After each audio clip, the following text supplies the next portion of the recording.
Good day, everyone. This is the morning meeting on the two-way platform, brought to you by lots of people. Thank you for being here. Dan, Sean, and I will walk you through the day in the style of the Network News Division's morning meetings.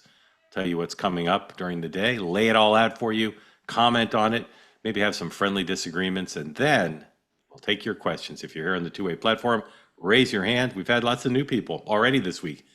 Who knows what's in store? But raise your hand if you want to be part of the conversation. We have lots to talk about. And then, as always, if you're watching on X or YouTube, thank you for being part of the two-way experience. As it says on my sleeve, don't put smack in the chat. And now, big news for everybody. Our friends at Fairway and Green now have up on the website women's sizes and our slogans, our catchphrases, our little idiomatic expressions. You can get phrases like, don't put smack in the chat. Here's one of my favorite items. There, see right there, no smack in the chat. I have it on here. You can get conversations like no other. Dan, Sean, what else is available? Oh, you got peace, love, and understanding. Peace, love, and understanding. I knew it. Yeah.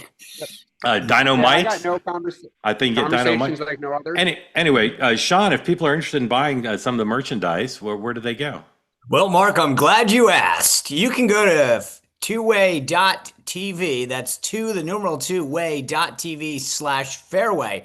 But Mark, there's more. For all of our loyal viewers, they can enter the code. That's code two-way20, two-way20, and it stands for 20 because that's right, Mark. You can get 20% off anything site-wide. That's anything that says two-way, anything that says morning meeting, or any of the other apparel that's so comfortable, great, stylish, and long-lasting at Fairway and Green. So that's two-way.tv/fairway. Thank you, Vanna. In all seriousness, thank you all. Many of you have already purchased stuff. Help us out, buy it, and help yourself out. It's the nicest golf apparel I've ever worn by far. And just, it's beautiful stuff. It's so well made. And that's why we wear it almost every day. By the way, you can be like me, own more golf shirts than you've ever golfed around. That's fine. Anyway, again, go to two-way.tv/fairway, and you'll see the link to buy whatever you wish, men and women's sizes, as well as the slogan stuff now available. All right, the day book. Well, actually, first, again, I don't read the chat, but I do glance at it. Yes, I look like crap today. Why? Because I was up till midnight reading about or watching Jimmy Kimmel. Dan, were you up at midnight? No, I watched the I watched it on YouTube this morning. All right, Sean, were you up at midnight? I mean, the only time I get up at that hour is if I'm going to the bathroom. I've been in bed for 2.5 hours. Yeah. So I stayed up, and I didn't know about the De Niro thing. I assumed there'd be something. But again, I appreciate all the people writing in the chat how bad I look. I conceded, just stipulated. By the way, like in crap. fairness, not only can I not stay up, but we are, DC is a Sinclair station, so I wouldn't have been able to see it anyway. You don't have Tunnel Bear? You need Tunnel Bear. Where there's a will, there's a way. Yeah, Sean. you need Tunnel Bear, Sean. I don't anyway, even have a cable. I get up, I've got rabbit ears. I turn the channels. While I run through the daybook, guys, I want you to think about the answer to this question. Do we need to show Kimmel highlights to our audience, or anybody who wants to see it seen it? Oh, I think we need to see it. All right. See, I see a lot of people saying no. A lot of people saying no. All right. Go in the chat while I read the daybook and just say yes or no. Back away. You need to see highlights. Dan, watch the chat for me. I see a lot of no's so far. Here we go. The president, not much today.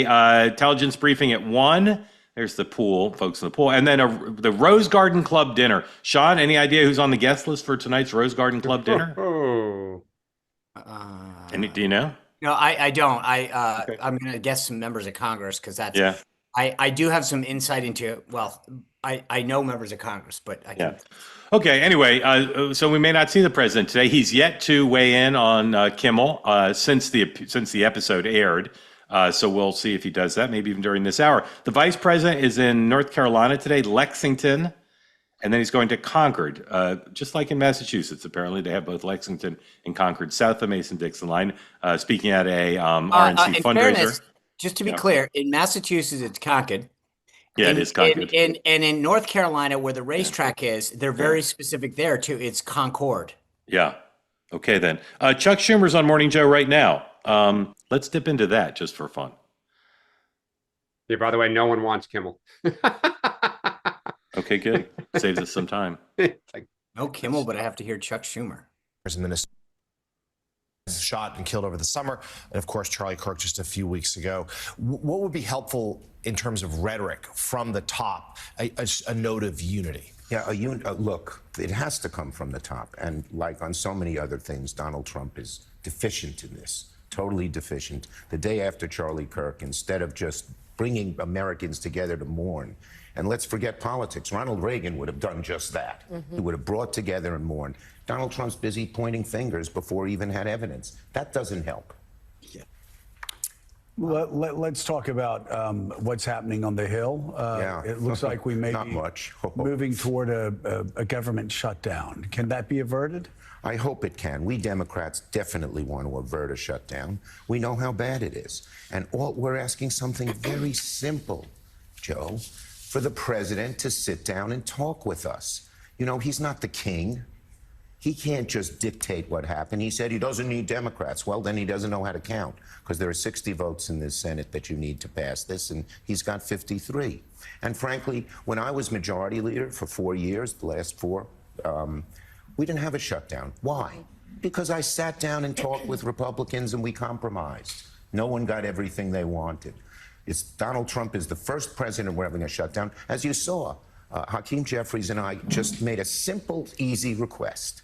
Sit down and talk to us. We can probably come to some agreements. There are a lot of people on his side who are upset about what's happening on some of the areas of healthcare, particularly the ACA, but others as well. All right, we'll keep watching this. Keep watching. So he did say yes. Our colleagues will let us know if we need to dip back in or if he says anything super newsworthy. In any event, the Congress is out this week. A lot of them are in New York, including some in New York for the Clinton Global Initiative annual meeting. Always occurs around UNGA.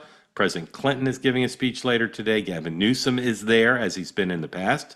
Vice President Harris also in New York. I don't know if she's going to CGI, but she's sitting down with our friend Aaron Parnas tonight at Town Hall, 5:30, right before 2-way tonight, and then another Town Hall discussion at 8 o'clock.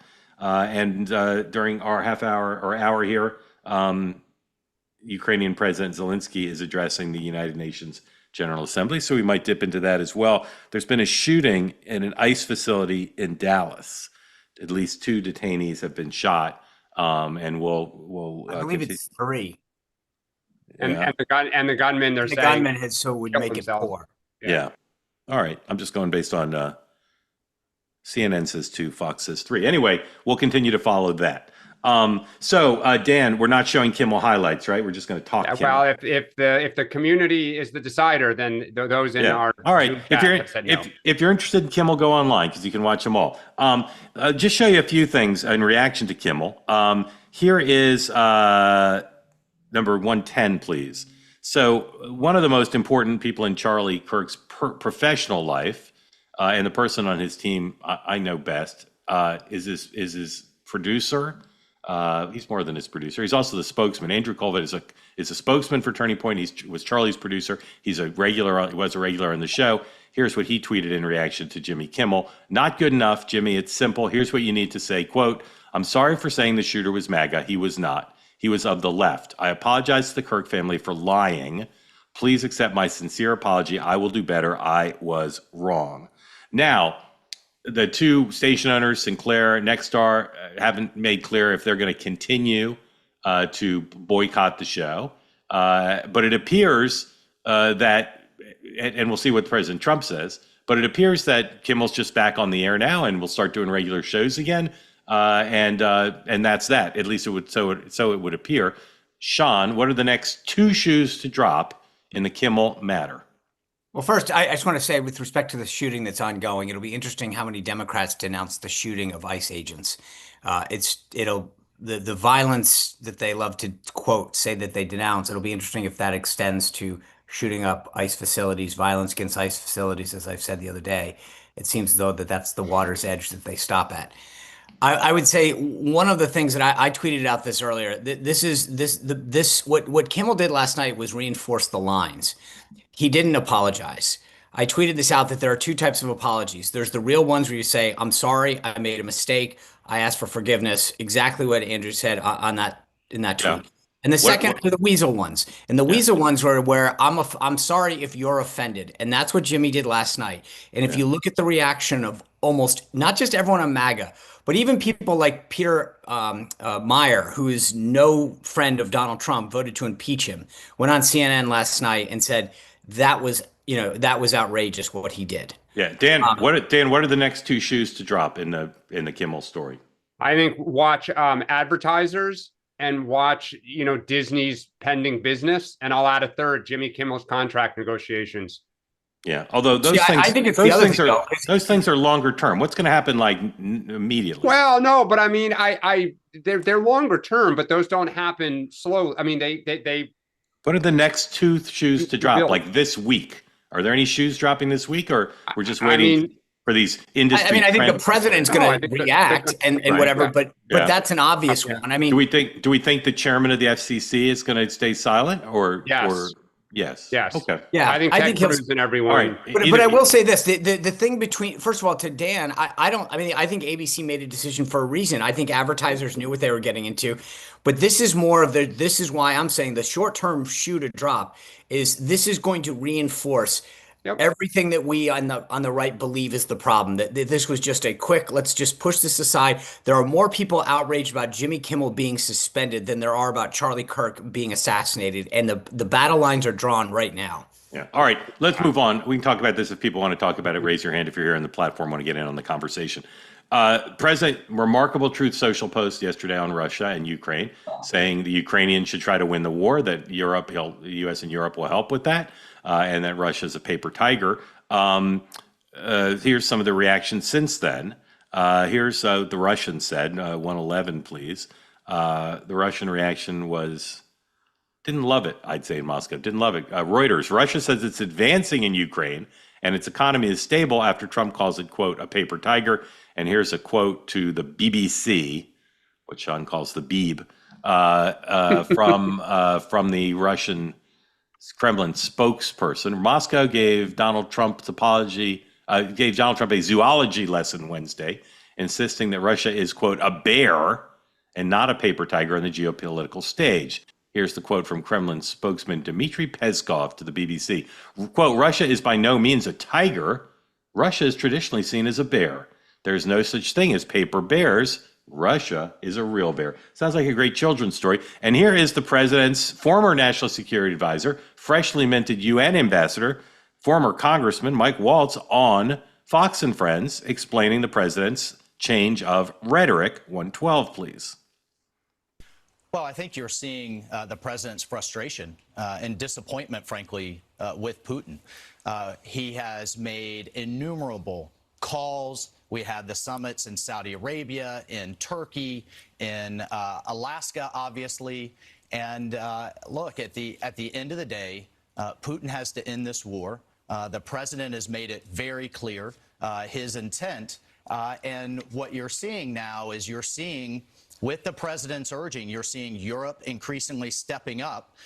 They're now committing 5% of their GDP, which for years, it was it wasn't even just half, it was just a third that was meeting the bare minimum of 2%. So they're stepping up, they're buying our weapons, they're taking more responsibility for their security, and eventually, one way or another, Putin's going to get the message. And one other point, Brian, that I think is that we have to hammer, and the president hammered home in his speech yesterday, Europe can't be buying Russian oil and gas at the same time they're demanding help to fight this war. And that has to stop. And do you also believe we have to lift?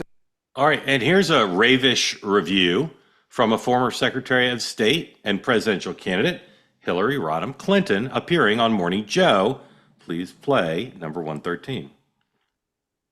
Well, I have to say, Joe, I welcomed what the president said yesterday. I thought that given all the back and forth that we have seen and heard at Anchorage and elsewhere, his coming to grips with the fact that Vladimir Putin does not respond to any kind of rhetoric. He only responds to strength. And you have to show strength, you have to back strength, you have to be strong in order to deal with him. And he poses a clear and present danger to all of Europe and therefore to the United States. And I think if what President Trump said yesterday is, if we help Ukraine, Ukraine can hold the line and may even be able to push Russia back. And there was a very interesting comment that Trump made in his Truth Social post. He said, what kind of military does Russia have? Exactly. They couldn't even take over Ukraine. This has been a point I've been trying to make now for a long time. We overestimated Russia's military strength. So I love journalistic cliches, so I'll use one here. The president's Truth Social post, in some ways, raised more questions than it answered. Where's the sanctions bill? What kind of military aid? What kind of role will the U.S. play in dealing with Europe? And some are speculating that this is just simply a verbiage meant to try once again to get Putin to the negotiating table. So, Dan, where does the world stand in facing down Putin in the wake of the president's words on social media?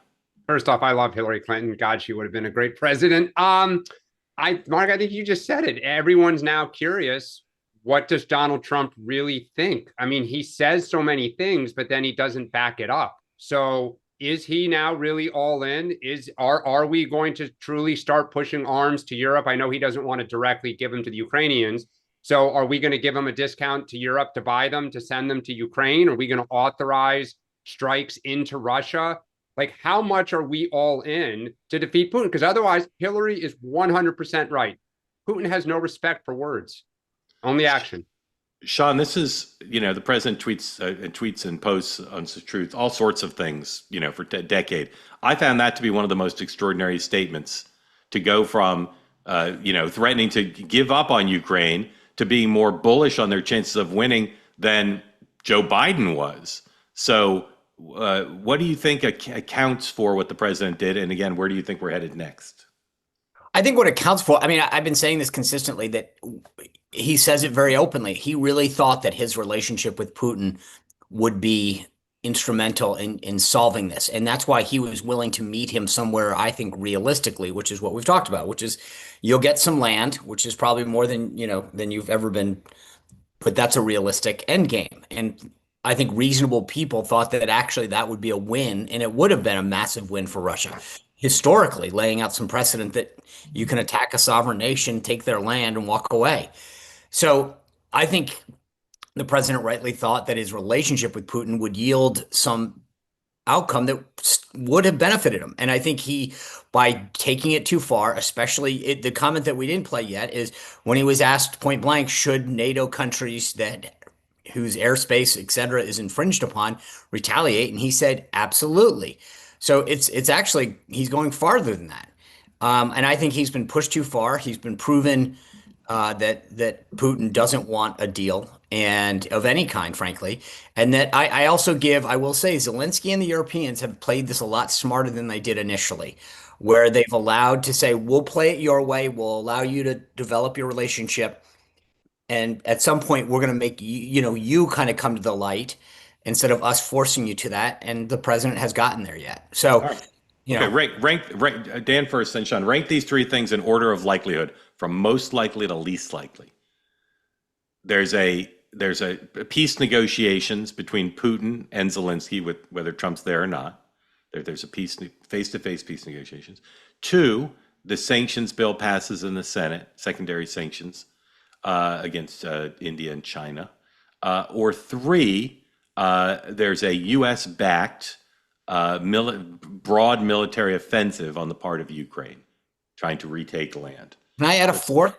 Sure. I think that what the president has said, and frankly, I agree, and I think most, is that Europe, we can't be the ones that do this alone. If we do it and Europe keeps buying gas and oil from them, then it's kind of pointless. So what's the fourth? The fourth is that Europe shows that they'll actually step up to the plate and stop funding Russia. So European. But none of that will happen without that. Okay, so European energy cutoff of Russia, Senate sanctions bill, peace negotiations, broad offensive backed by the U.S. Dan, most likely to least likely. They're all not going to happen. They're all equally not happening. Correct. Nope. Sean. I think so. Russia, because if nothing happens, if Europe doesn't cut off Russia, nothing else happens. So that has to go first by definition. Right. Second, either sanctions, Senate sanctions, or administration sanctions is 2, and then the other 2 are none. Okay, throw up Fox, please. Our friend Tricia McLaughlin, the spokesperson for Homeland Security, is on talking about this shooting in Dallas. So let's listen to a bit of that, please. And we hope that's not today, but this must stop. And I do have to know, almost a month to the date, at this Dallas ICE field office, we actually had a bomb threat there, a viable bomb threat. So we know that there has been really out of control rhetoric and threats against them. And please join us in praying. Trish, we take your message to heart. Thank you for that. Let's try and work through it piece by piece here. Can you confirm that this gunman fired from the rooftop first? Let's start there. I'm sorry, I think we're having a little bit of an audio issue. If you wouldn't mind repeating that. Yeah, no problem. Can you confirm that the gunshots came from a rooftop nearby? And if so, at what distance? That's what we're looking at right now, Bill. I cannot confirm what distance, but as soon as we have that information available, we will bring it to you. So let me try another one here. Our sources out of Dallas and the police department down there are saying no law enforcement officials injured. I think that's what you said a moment ago. 3 shot, 2 dead. The victims were being led into the building to be processed, to be repatriated. I would assume that is people that ICE has picked up, either on the streets of Dallas or somewhere in the state of Texas. We know our ICE law enforcement was not injured, but we're not sure about local security and other local law enforcement. That looks like there may have potentially been injuries there, but I can confirm that it looks like the detainees were among the victims. Awkward question. How do you determine who was the target of these bullets? Was it the ICE agents or the detainees?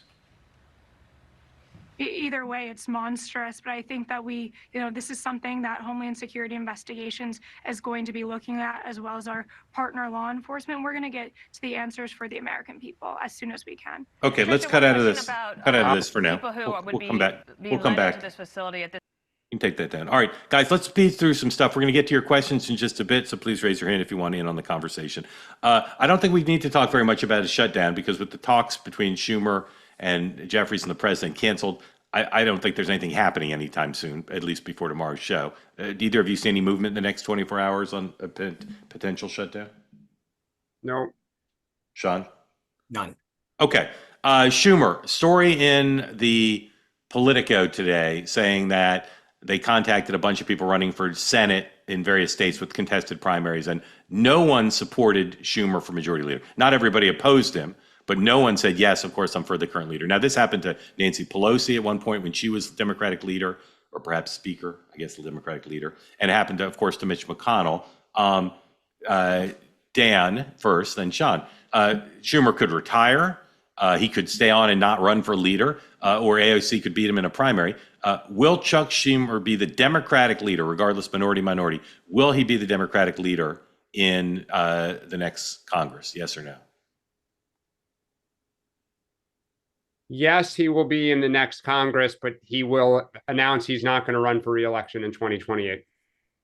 Whoa. No. If he doesn't run for re-election in 20, sorry. No. Sorry, no, you're right. Sorry. Will he be the Democratic leader after? Will he be Democratic leader in 29? Is really what I mean. Sorry. Oh, in 29, no. Yeah. No. Sean. I'm going to trust. I'm going to trust Dan on this one. I'm going no. Okay. The answer is no. I increasingly think that he's not going to run for re-election. Yeah. That's true.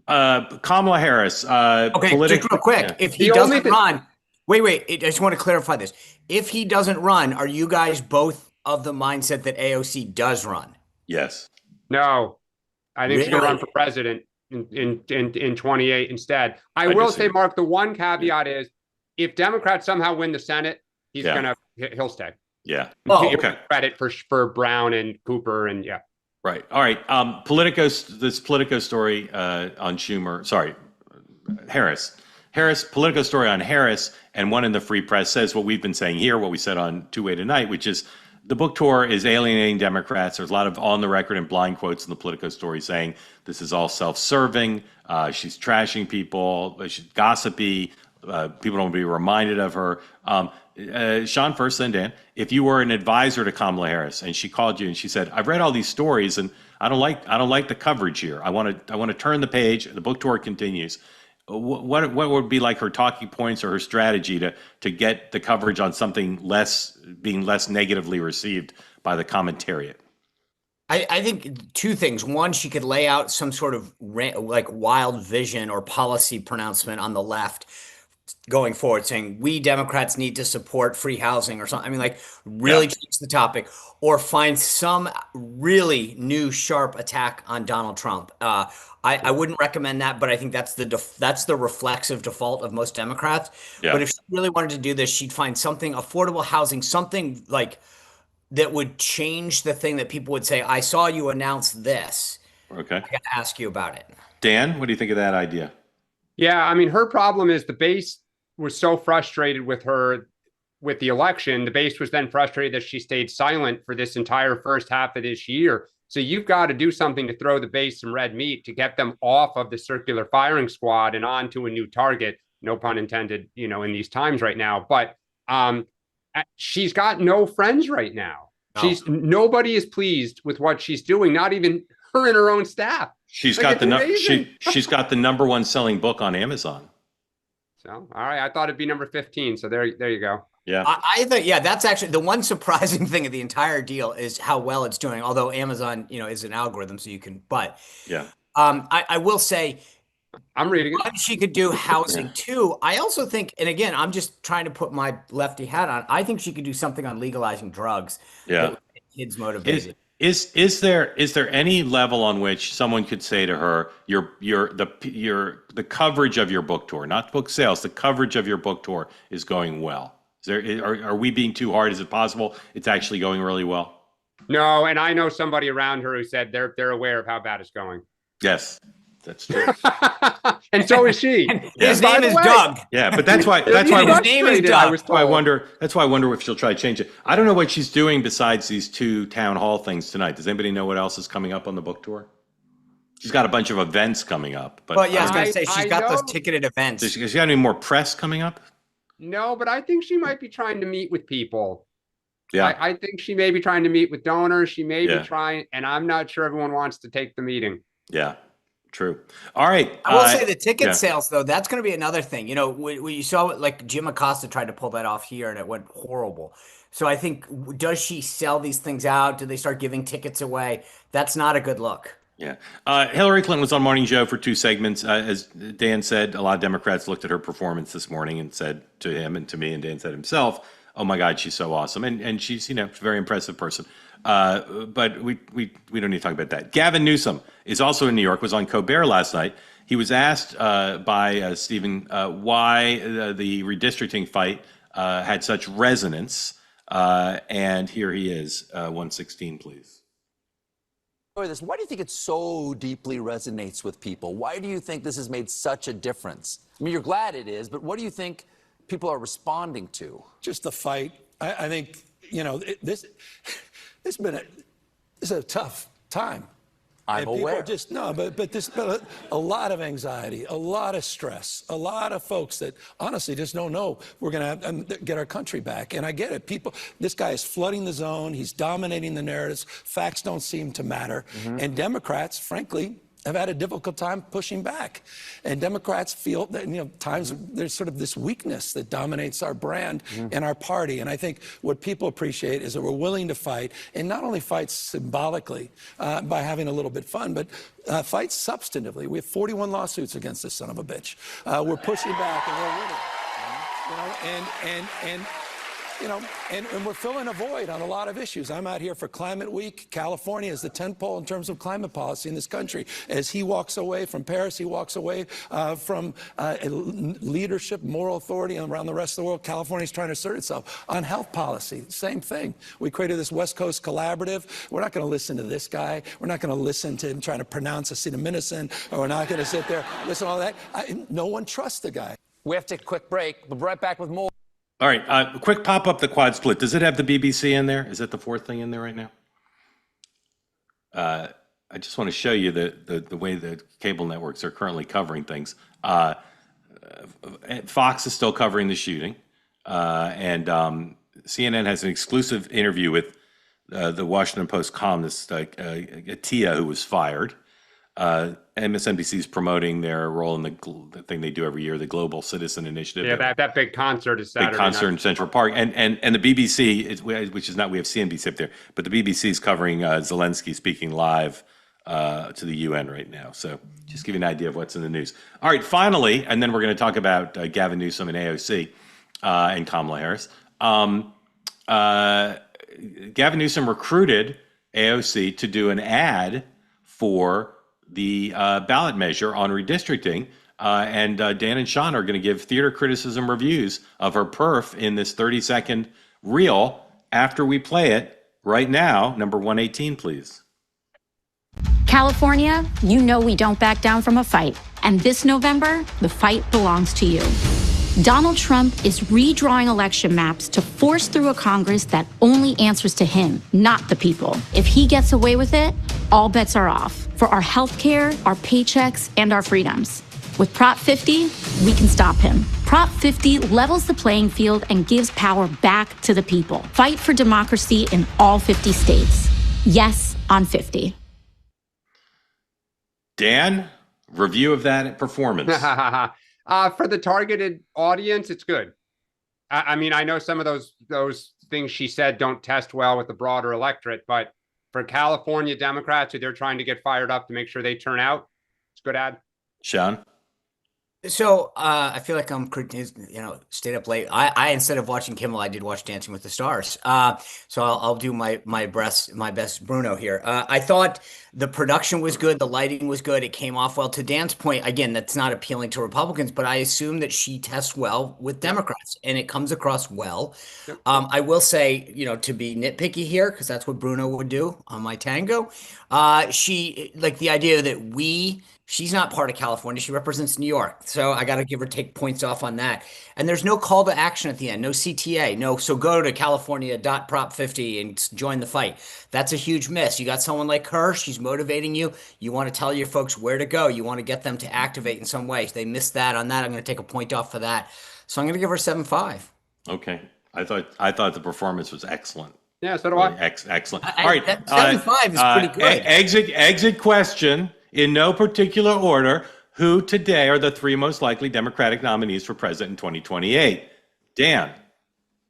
Newsom, Beshear,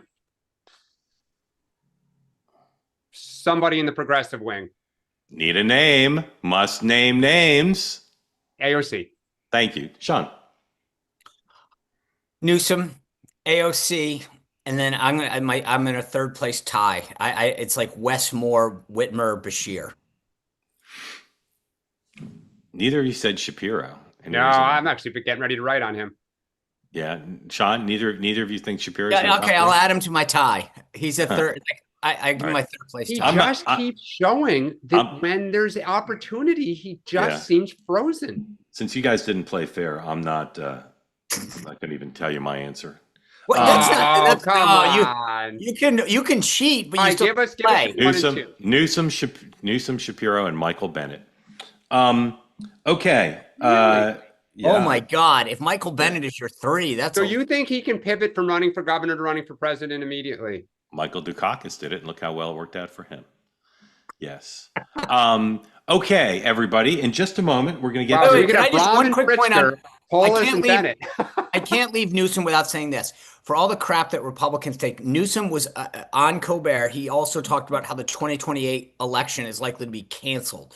That's a lie. That's election misinformation. And so I'm just, hey. But Trump flirts with maybe he'll run. He's trolling. That's all he's doing. How would you compare this misinformation to saying the 2020 election was stolen? How would you compare those two?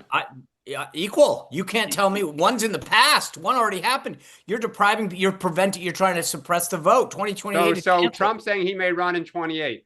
He didn't say that. He said a lot of hats he hands out and his family wears. Come on, man. People are saying does trolling.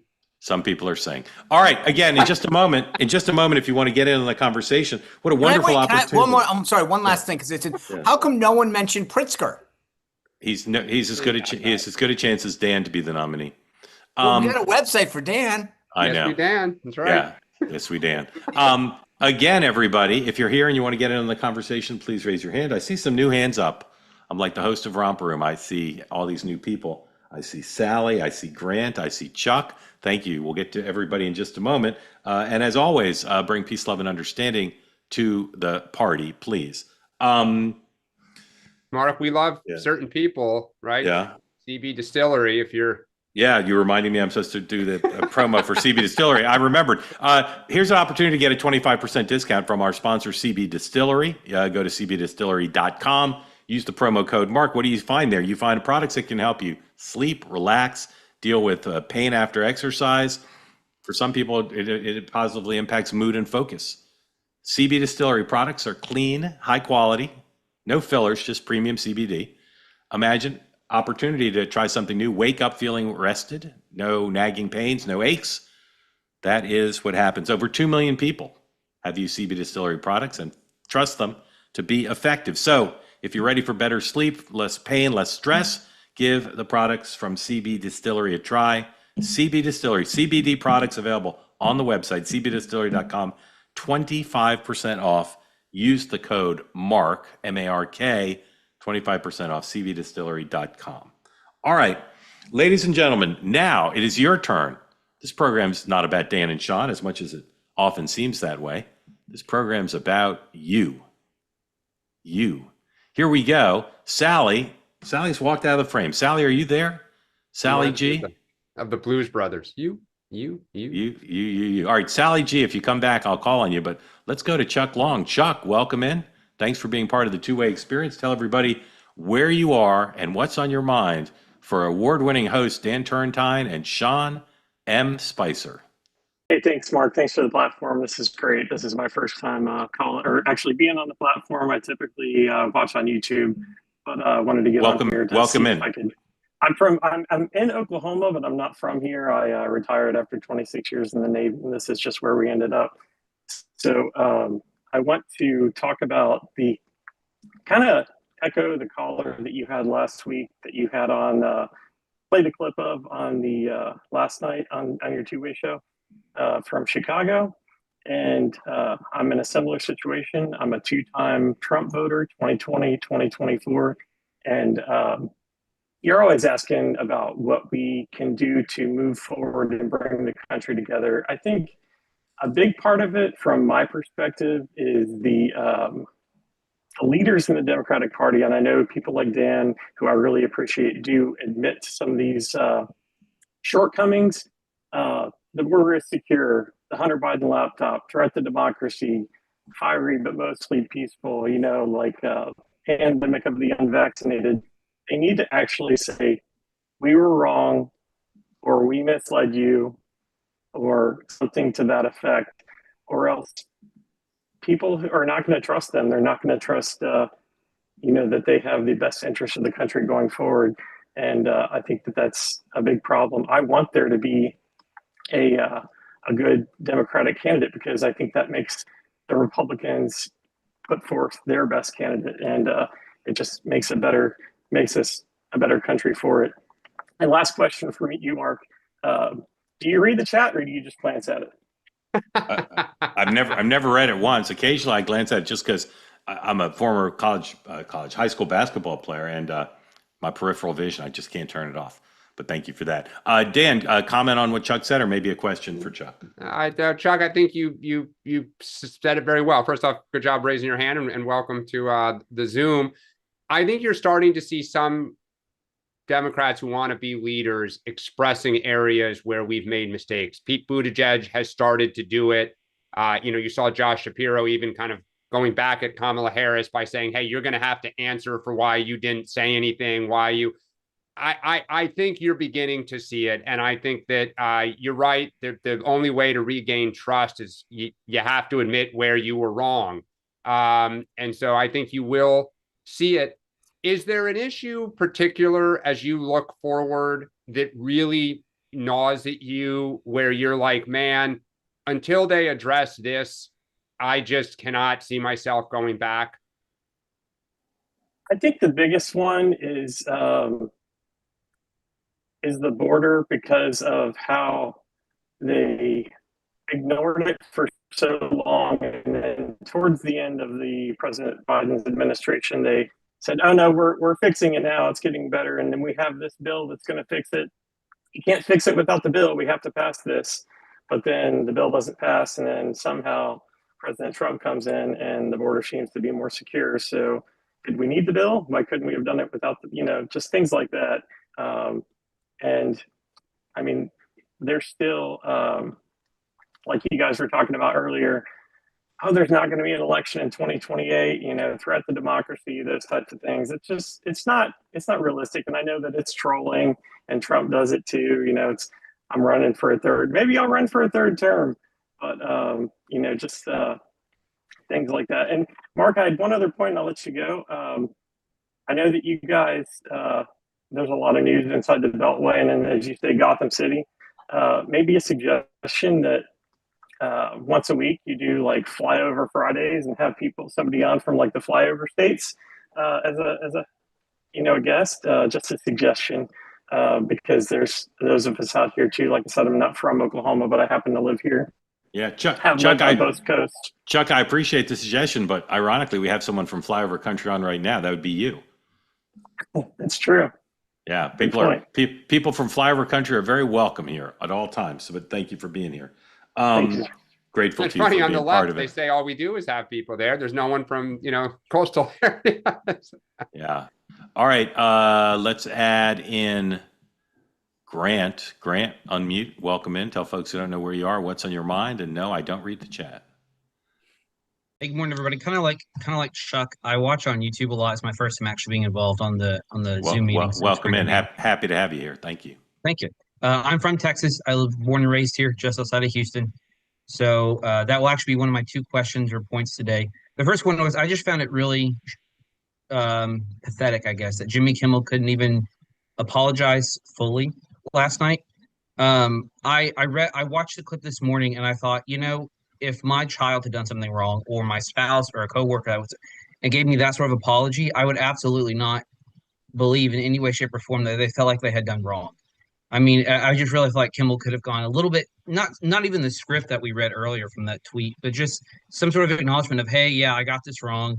My mistake. I shouldn't have said that. Something to that effect. I know there was a political angle to it at this point where he's got to stand up to Trump and the FCC, but I don't know. That was just my one thought. My second thought is, this is for really anybody, I guess. I live here in Texas, so the big discussion is the Senate primary between Cornyn and Paxton. I saw the story this morning that Cornyn picked up 15 endorsements from other GOP House, but then I'm getting text messages from Wesley Hunt. And so my question, I guess, for the group is there any possibility Wait, of what are the text messages from Wesley saying? Just, my name is Wesley Hunt. I've worked for Donald Trump. Text now or call now and say, thanks for working with Donald Trump. Which in veiled terms, which when I was in 2018 in midterms, when I was volunteering, I met him then. So I know who he was. I did. But is there any possibility of him jumping in and trying to sell himself to the White House as sort of the unity candidate between the Paxton parts of the Texas primary and the Cornyn parts of the Texas primary? Yes, there's a possibility, but I believe Trump will either endorse Cornyn or stay neutral, and that Cornyn will win the nomination. And the endorsements he got today were from former House Republicans, not current, but still a nice list, nice roster of folks. Sean, comments on that or Grant's first points? I'm sorry, I got wrapped up in the text. Kimmel, he asked about Kimmel. And Kimmel's I mean, look, as I said, I totally agree with you, Grant. I mean, look, I believe how you frame this is perfect. You either apologize and say, I screwed up, I made a mistake, I shouldn't have done this, or I went too far, whatever it is. And that's fine. We all do it. I've done it a lot. Or you weasel out of it, as I said, and you say, I'm sorry if you're offended, which is then don't even bother. And I thought what he did last night was actually made it worse. And he drew the battle lines even thicker for the two sides. Because to me, you're going to come back on. Don't invoke Erica's name and her attempt at forgiveness if you're not even going to go the same way. I found it actually kind of offensive what he did last night. And so I think he made it worse. It was pathetic. in that sense. The idea that he tried to gaslight us by saying, I never tried to make something out of this man's assassination. That's not what it was about. He lied about who the shooter was. He tried to blame a side and knew that it wasn't true at the time. That's the issue.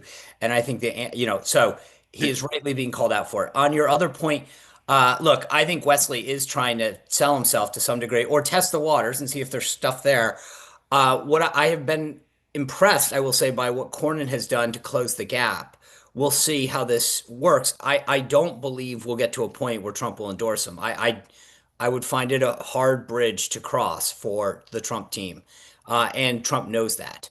But, crazier things have happened. We'll see. But that one, to me, I'm fascinated by it. Just you wait. Don't forget that two people working for John Cornyn are Chris LaCivita and Tony Fabrizio. And the data in that race has shown Cornyn closing really. I agree. No. I think Cornyn, like I said, he's done a fantastic job closing the gap. Yeah. But I just think that there are enough issues that I don't know. There are issues, not a sure thing. Dan.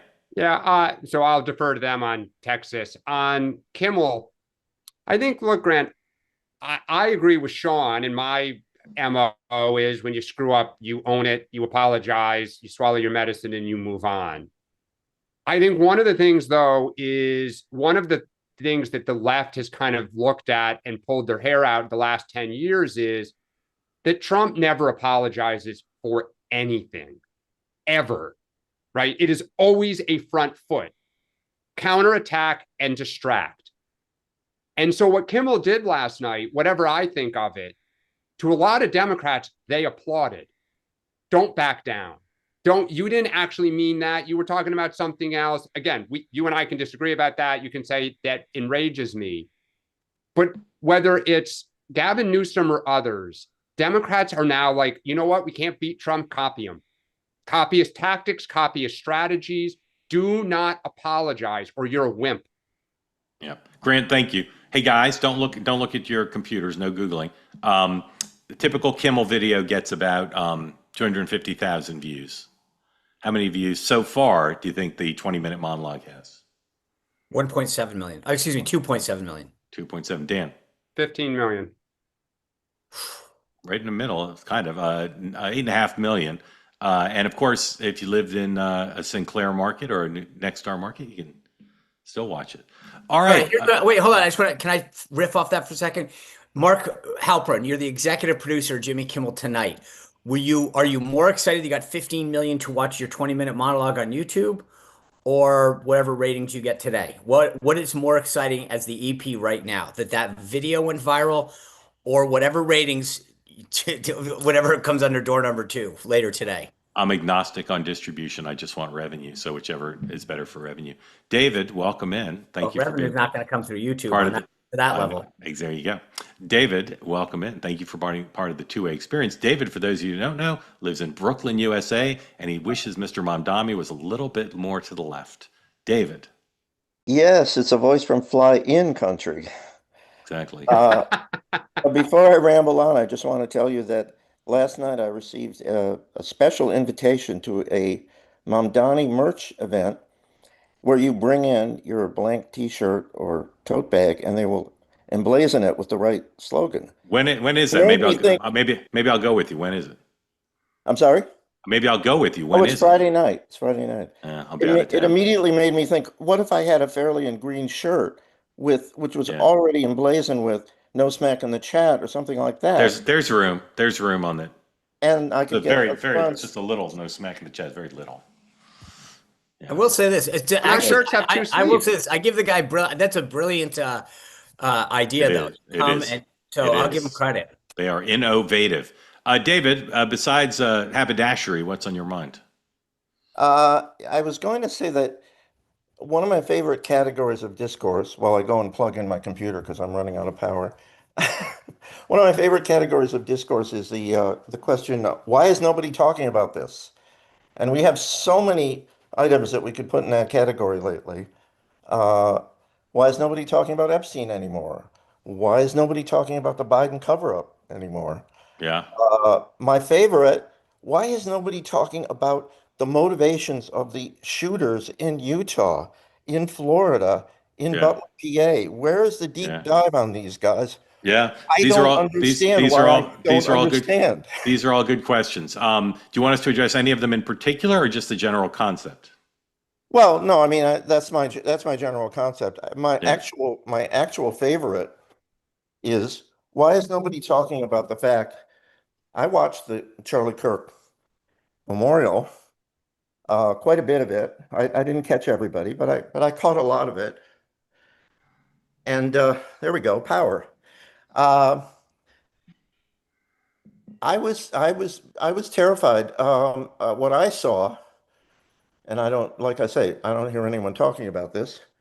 What I saw was a huge Christian nationalist rally, a rally behind the idea that this is a Christian nation.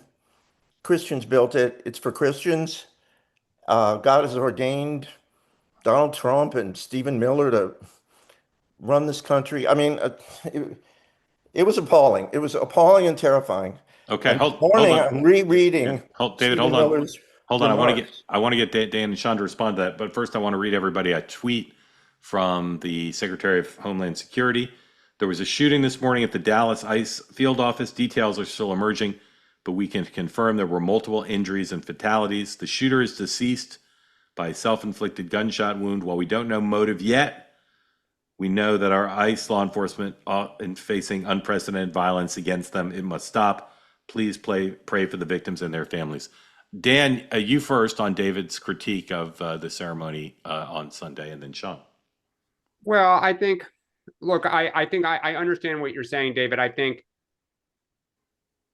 Charlie Kirk was Christian. Faith was important to him. It was a service in his honor. Sure. So I think that context matters a little bit. Of course, that's the context. Look, I think a lot of things about Donald Trump, but do I think that he is anti-Semitic or that he views only that you can only be Christian? I do not. His own daughter and son-in-law are Jewish. Half his cabinet is Jewish, or not half, but several prominent members of his cabinet are Jewish. I don't believe that he sees it that way, but there's always been a strand of, Christian conservatives that are fairly narrowly focused, but I'll cut a little bit of slack given what the event was. Sean, briefly, if you can, so we can get one more person in. Yeah, just real quick. First of all, I agree with you on the issues. The Epstein one will be back because their election last night will get the disparate position out. I am impressed with the size of your house, considering how far you just walked to plug that thing in. Had the same thought. And on the last thing, I will just say this, just to be clear, you name checked Stephen Miller. To Dan's point, Stephen's Jewish, so he didn't do too well as a Christian nationalist up there speaking. No. If he's okay, to Dan's point, My grandmother would say it's a shanda that he's Jewish, but anyway. Yeah. I'm sorry, I didn't even get that, but I would just say that this was a celebration. It was Charlie's memorial service. Faith was who he was. I would have been surprised if it wasn't. And yeah, so. David, thank you. Michelle, can you unmute? I want to try to get you in real quick before we have to go. Of course. Well, I had two comments, but I'm just going to stick to one for the sake of time. Thank you.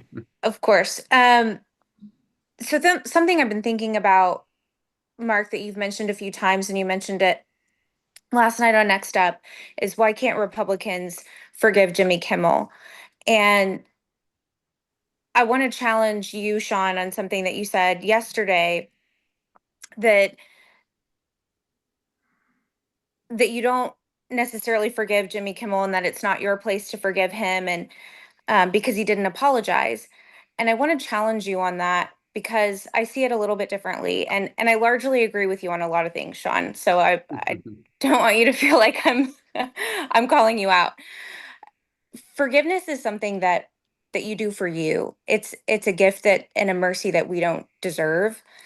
And in the same way that Erica Kirk didn't wait for Charlie's assassin to ask for forgiveness or to apologize, in the same way that Jesus didn't send his son to die for us before we asked for it. Oh no. Oh, Michelle, you just muted yourself. You cut out for 1 sec. I'm sorry. Thank you. That's okay. Keep We going. lost you at Jesus. Yeah, go ahead. Oh, okay. Right there. In the same way that he didn't send his son to die for us before we asked for forgiveness, it's something that we do for us because holding on to that unforgiveness, it will rot you from the inside out. It's like a poison. So in regard to Jimmy Kimmel, I don't like what he said. I think it's abhorrent. I don't like how he handled coming back on the air. And that's between Jimmy Kimmel and the Lord. And I'm going to choose to forgive him and move on. And I'm also going to choose to protect his right to free speech, because that's something that Charlie Kirk would do too. Charlie Kirk would stand up for Jimmy Kimmel's right to say what he wants to say. And that's what makes this country so great. So in the spirit of peace, love, and understanding, I would just challenge everyone moving forward and you, Sean, to just think of it from that perspective, that holding on to that hurt and holding on to that anger. And I know that you lost someone really important to you. And I, for all intents and purposes, I did too. I didn't even know Charlie Kirk, and I've never been this grief stricken over someone I've never even met. And I'm going to choose to forgive Jimmy Kimmel and move on, because holding on to that anger towards him, it's not moving our country forward. And it's not helping us heal and come together. Yeah, Michelle, really, really beautifully said, and grateful to you for it. Sean. Yeah, first, I really appreciate your perspective. I think what Erica did the other night was one of the most selfless acts I've probably ever will see in my life. And I hope someday I can be as good as her. But also remember that there were two men on that cross. One asked Jesus for forgiveness. And I choose to look at that individual and say, that's how life should be. You make a mistake, you ask for forgiveness, and then you're given it. But it's not a question of whether I should forgive Jimmy Kimmel or not. I really don't care. I don't think Jimmy cares whether I want his forgiveness or not. I just think if you're not smart enough to recognize what you did, first, again, it's not like he needs my forgiveness or I have anything to offer him. It didn't offend me. He offended every supporter on the right. He lied to the American people on public airways. And so I do think that if you're not going to recognize what you did wrong, then, you have the right to say it. He has 100%. I'll defend that all day long. I defended the Dixie Chicks when they said something stupid, but then we had a right to go out and crush their CDs. Free speech isn't a one-way avenue, and that's what Jimmy said last night. I have a right. It's un-American what's happening to me. No, Jimmy, you have a right to say it, and I have a right to say what you said was wrong and offensive. So free speech is not a one-way thing that the left gets to say, I get to say everything. And frankly, for those of us on the right who this is very personal to, no one gave a crap about my life, my livelihood, all of the opportunities that I was told I'm never going to be given. Not one of these people said a damn thing. When Biden went and told people that if you didn't do what he said on Facebook, he was going to crush you. When people got taken off Twitter and YouTube and canceled, no one on the left, no one in the media gave a damn. So you know what? I'm all for forgiveness, but all of these people who suddenly give a crap about the First Amendment are the biggest hypocrites in this country. I'll forgive them when they recognize their sin. And so far, none of them have. Michelle, I'll say in the spirit of peace, love, and understanding and humor, you can see Sean is right on the precipice of giving up his anger. Right on the precipice of giving up his anger. Michelle, thank you. Very grateful to you. All right, a ton to tell you about, and I'll go first here. You go ahead and put up promo number one. A lot of two-way events today still to come after this one. First noon, Citizen McCain, Megan has as her guest Michael Knowles, who just did one of the events that Charlie was scheduled to do. So a number of Charlie Kirk's friends are traveling around the country doing events for in his stead. And Michael Knowles just did one, and he'll be talking to Megan about that and a lot more. That's at noon. 1 o'clock, David Bonson will join me for an event, a private event for two-way community members. 1 o'clock, go to tway.tv/TBG if you haven't yet to sign up. David will be answering your questions about the economy, about personal wealth management, which is what he does, whatever you want to ask him. And we'll try to figure out the puzzle of what is going on with the markets and the economy right now when the data is so mixed. So please join us at 1 o'clock. Again, you need to register for the event. If you want to join us, go to tway.tv/TBG. Then 6 o'clock, two-way tonight. My guests will be Michael LaRosa and Drew Holden, folks we've had on before. And then we'll have a roundup of all the news of the day. And then 7 o'clock, Bridget Fetisi will be on. Here's a preview of that. After Charlie Kirk's death and his memorial, Americans are talking about faith. Do you believe in God? Do you partake in an organized religion? Do you regularly attend church? Did you lose your faith somewhere along the way, or have you recently rediscovered it? I want to hear from you. Join me, Bridget Fetisi, on Real America Wednesday, September 24th at 7 p.m. Eastern, 6 p.m. Central. We will be live discussing this. You can register to join the conversation at tway.tv/Bridget Zoom, or you can simply watch the episode at Real America Fetisi on YouTube.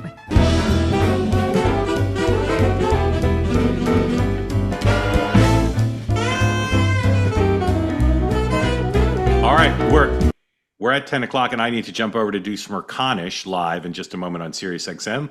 And finally, Sean will tell us what he has this evening.